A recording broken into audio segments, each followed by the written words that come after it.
Gastronomia eta elikaduraren sektorea oso sektore zabal-zabala da. Eta esan dezakegu, sektore horren barruan dauden azpisektoreak erronka desberdina dazkaela. Gu Basculinary Center martxan jarri genunean, oin dela 10 urte, identifikatu genuen, igual erronka printzipal bezala, sektore oso horren dignifikatu behar zala. Dignifikatu bai formakuntza aldetik eta bai lan egoerak eta olako gauza aldetik.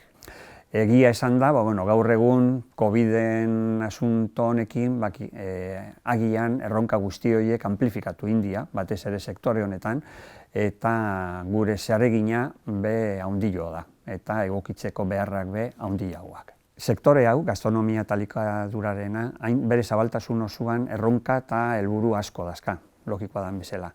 Baina gure iritziz, erronka printzipalen bat izango litzake formakuntza. Orduan, erronka horretan lan egiteko Basculinary Center sortu zen Mondragon Unibertsitateen eskutik.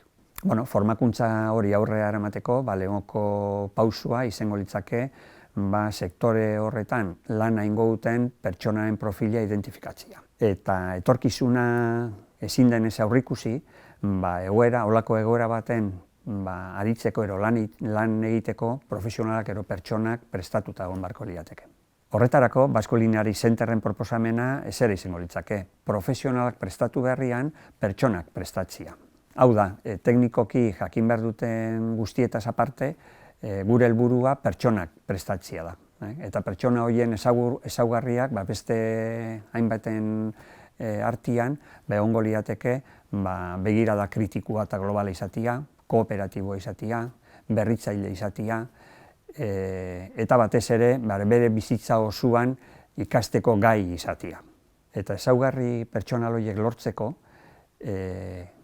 euren ikasketetan, euren entrenamentuan pertsona hori lortzeko, planteatzen dien aktibitateak 3 ezaugarri printzipalak izan beharko lituzke.